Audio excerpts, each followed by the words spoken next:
चुनाव में मुस्लिम वोटों के लिए नफरती लाउडस्पीकर तो पहले से ही ऑन था, लेकिन सीएम योगी के चुनावी कैंपेन के बाद लाउडस्पीकर का वॉल्यूम बढ़ा दिया गया है। Owaisi brothers full on action mode में है। दावा है कि योगी के बटेंगे तो कटेंगे के नैरेटिव से दोनों भाई परेशान हैं। अलग अलग जगहों पर रैलियां हो रही हैं। अब सवाल है, क्या नफरती पॉलिटिक्स से जमात का वोट लेने में ओवैसी ब्रदर्स कामयाब हो पाएंगे? क्या रिपोर्ट देखिए।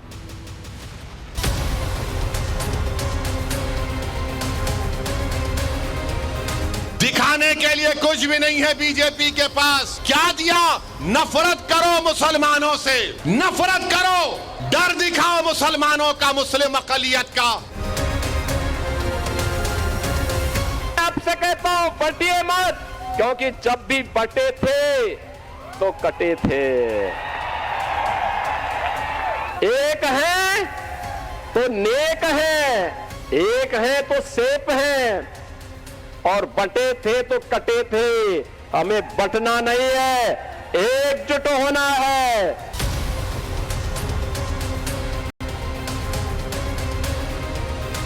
बीफ के नाम पर, मॉब लिंचिंग के नाम पर, घर वापसी के नाम पर, सर पे टोपी पहनने के नाम पर, दाढ़ी पालने के नाम पर जो तुम काट रहे हो। महाराष्ट्र के महायुद्ध में महारथी चुनावी मैदान में हैं।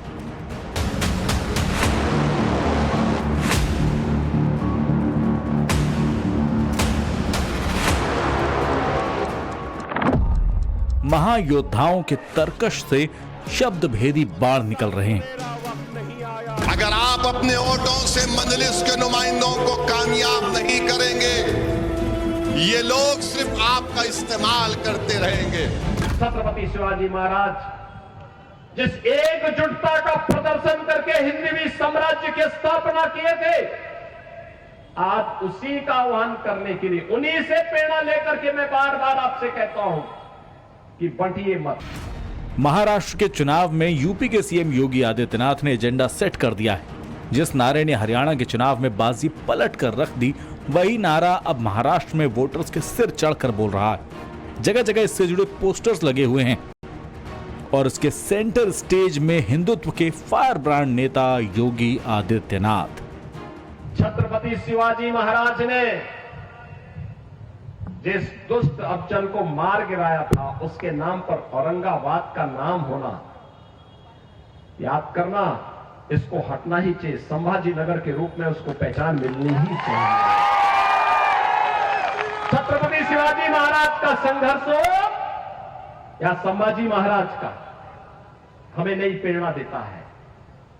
और छत्रपति शिवाजी महाराज हम सबको एकजुट करके लेके गए थे, हर भारतवासी को अपने साथ जोड़े थे, अपने सेना का हिस्सा बनाए थे। योगी आदित्यनाथ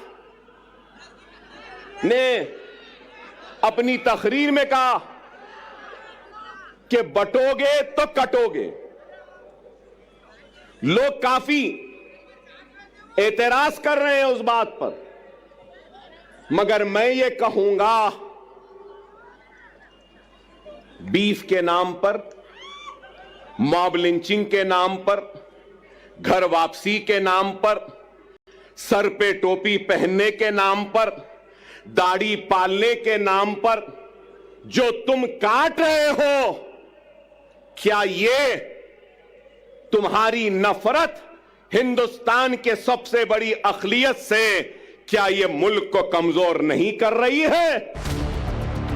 सीएम योगी के एकजुटता वाले नारे से सबसे ज्यादा मिर्ची लगी है ओवैसी ब्रदर्स को। हैदराबाद वाले ओवैसी भाईजान चार मीनार के दायरे से बाहर निकलकर महाराष्ट्र के फलक पर छा जाने को बेताब हैं। दिन हो या रात, मेहनत में कोई कसर नहीं छोड़ रहे। तो 20 तारीख को आसमानों पे क्या दिखेगा और कैसा दिखेगा? ऐसा डाल के जीप जीप जीप पूरा सबको काट देने का। अभी बोलेंगे हम ऐसा बोले, पतंग बोल रहा हूं मैं। तस्वीरें छत्रपति संभाजी नगर की हैं। यहाँ के औरंगाबाद सेंट्रल सीट पर असदुद्दीन ओवैसी पदयात्रा निकाल रहे हैं। साथ में उनकी पार्टी के सिंबल लिए समर्थक चल रहे हैं। फोकस पर एक खास वोट बैंक है, लेकिन जुबान पर पूरे मराठा समाज के कल्याण की बात। सवाल महाराष्ट्र और यहाँ के शहर के ईस्ट और सेंट्रल के विकास का मसला है। यहाँ ने सुनिए, यहाँ पर इस डिवीजन में सरकार के आंकड़े हैं कि फरवरी 2024 में दूसरे नंबर पर महाराष्ट्र में सबसे ज्यादा किसान खुदकुशी किए। उस पर कोई बात नहीं कर रहा है। मराठा रिजर्वेशन के ऊपर कोई बात नहीं कर रहा है। फिर वो जो जिस शख्स ने कहा था कि मस्जिद में घुस के मारेंगे, उसके बारे में बात नहीं कर रहा है। आप पूरा महाराष्ट्र में रूरल डिस्ट्रेस है, किसानों के बेटों की शादियां नहीं हो पा रही हैं। आप डेवलपमेंट के नाम पर क्या किया आपने? कुछ नहीं किया। अरमान तो बड़े पाल रखे हैं बड़े ओवैसी ने। इस बार 288 सीटों वाले महाराष्ट्र में एआईएमआईएम ने 14 सीटों पर अपने उम्मीदवार उतारे हैं। औरंगाबाद पूर्व से सैयद इम्तियाज जलील, औरंगाबाद सेंट्रल से नासिर सिद्दीकी, धुले शहर से फारूक शाह अनवर, मालेगांव मध्य से मुफ्ती इस्माइल कासमी, भिवंडी पश्चिम से वारिस पठान, भाईखला से फयाज अहमद खान, मुमरा कलवा से सैफ पठान, वर्सोवा से रईस लश्करिया, सोलापुर से फारूक शब्दी, मिराज से महेश कांबले, मुर्तिजापुर से सम्राट सुरवाड़े, करंजा मनोरा से मोहम्मद यूसुफ और नांदेड़ दक्षिण से सैयद मोइन। 14 में से 12 सीटों पर मुस्लिम उम्मीदवार हैं और 2 सीटों पर एससी कैंडिडेट उतारे हैं। लेकिन सवाल ये उठ रहे हैं कि ओवैसी इस बार कम सीटों पर क्यों लड़ रहे हैं। महाराष्ट्र को ओवैसी की सियासी प्रयोगशाला के तौर पर जाना जाता है, जहां उन्होंने हैदराबाद से बाहर सही मायनों में पहली बार कामयाबी का स्वाद चखा। 2014 के विधानसभा चुनाव में एआईएमआईएम 24 सीटों पर चुनाव लड़ी थी, जिनमें से 2 सीटों पर उसे जीत मिली थी। 2019 में ओवैसी का हौसला बढ़ा तो सीटें भी बढ़कर 44 हो गई, लेकिन जीती हुई सीटों की संख्या नहीं बढ़ी, 2 सीटों पर ही जीत मिली। लेकिन इस बार ओवैसी ने सिर्फ 14 सीटों पर उम्मीदवार उतारे हैं। सवाल यही है कि ओवैसी अचानक बैकफुट पर क्यों आ गए? क्या इसके पीछे उनकी कोई सधी रणनीति है या बड़ी मजबूरी? इस बड़े सवाल का जवाब बताएंगे। पहले आप ओवैसी ब्रदर्स के कैंपेन के कंटेंट पर गौर कर लीजिए। मेरी बात को सुन लो। महाराष्ट्र की तारीख में ऐसा सुनहरा वक्त नहीं आया जो अब है। अगर हम मुनज़्ज़म, हम मुत्तहिद, हम एक, और अगर हमारे 10 एमएलए आ जाएंगे,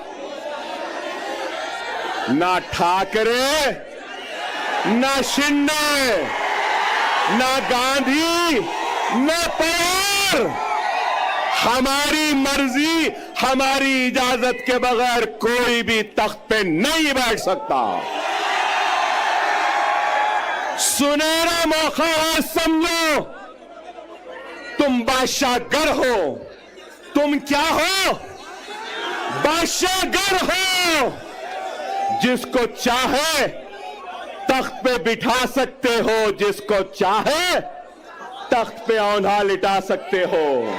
बताओ आखिर बीजेपी ने क्या दिया है महाराष्ट्र के लिए?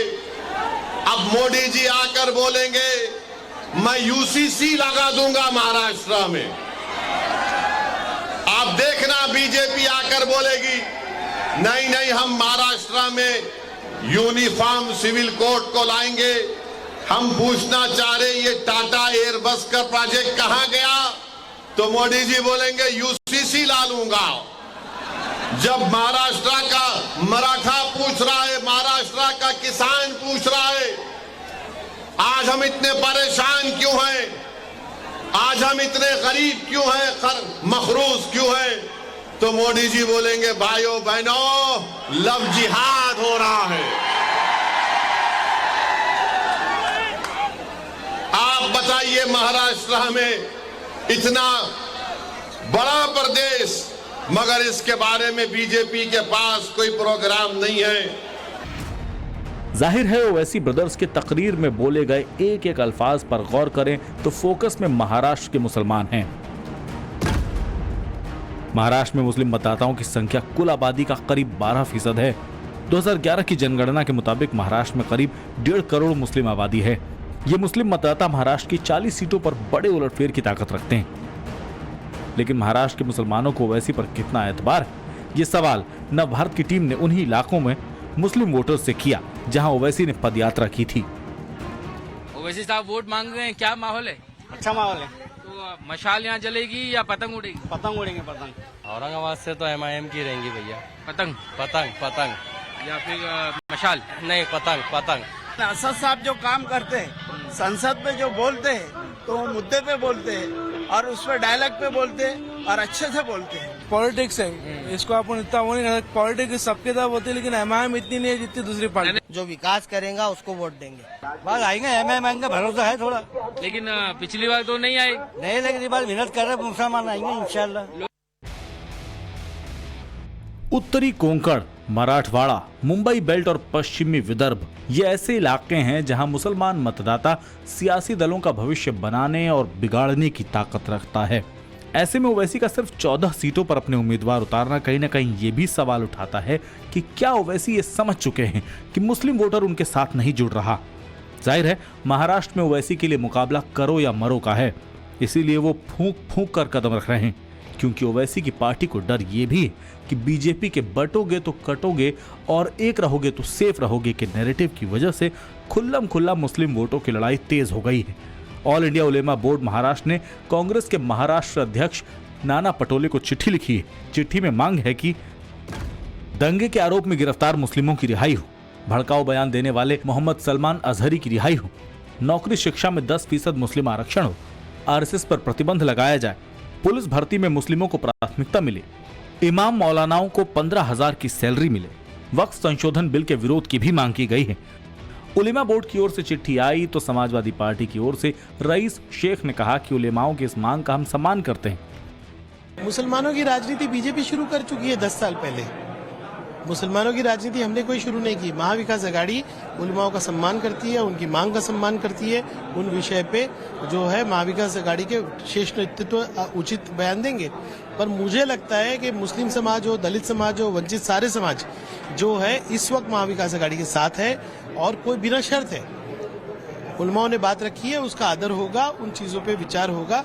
लेकिन मुझे पूरा विश्वास है कि महाविकास आघाड़ी महाराष्ट्र में जीतने जा रही है और लाल टोपी वाले भी असेंबली में बैठने वाले हैं। महाराष्ट्र प्रदेश कांग्रेस कमेटी के रियासती सदर नाना पटोले, पृथ्वीराज चौहान, साबिक वजीर आला और दीगर सीनियर कायदीन के साथ हमारे रियासती सदर और जनरल सेक्रेटरी की रास्त मुलाकात हुई थी बंबई में, और उसमें तफसीली गुफ्तगू के बाद उन्होंने हमें मकतूब दिया है और हम इस यकीन के साथ आगे बढ़ रहे हैं कि उन पर वो जरूर तवज्जो देंगे। कांग्रेस के साथ साथ हमें राष्ट्रवादी कांग्रेस पार्टी शरद पवार की जानिब से भी एक तहरीरी मकतूब इसी तरह का हमें मिला है, जो हमारे जिम्मेदारान की बातचीत हुई थी जयंत पाटिल साहब से और शरद पवार साहब से।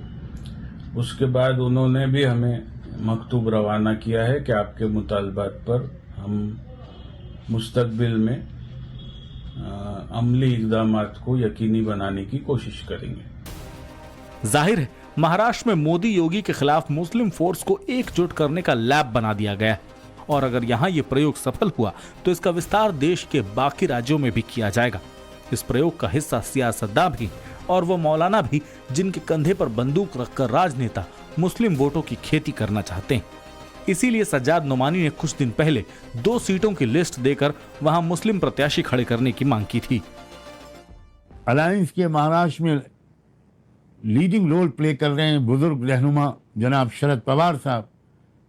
मैंने उनको एक लिस्ट भेजी है उन 25 कॉन्स्टिट्यूएंसीज की जिनमें हमारी रिसर्च टीम ने फैक्ट्स एंड फिगर्स के जरिए ये साबित किया है कि इन 25 सीटों पर मुस्लिम कैंडिडेट बड़ी आसानी के साथ महाविकास आघाड़ी को जीत दिला सकते हैं और महाराष्ट्र में एक सेकुलर डेमोक्रेटिक सरकार के बनाने में एक बहुत इंपॉर्टेंट रोल प्ले कर सकते हैं। जाहिर है महाराष्ट्र के 12% मुस्लिम वोट्स को लेकर सिर्फ फुटअव्वल जारी है, और यही अब की बार ओवैसी की पार्टी के डर की सबसे बड़ी वजह है।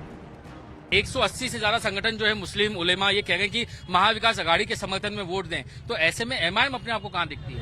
अरे हर एक को राइट है बोलने का, इसमें आपको किसी को तकलीफ क्यों नहीं चाहिए।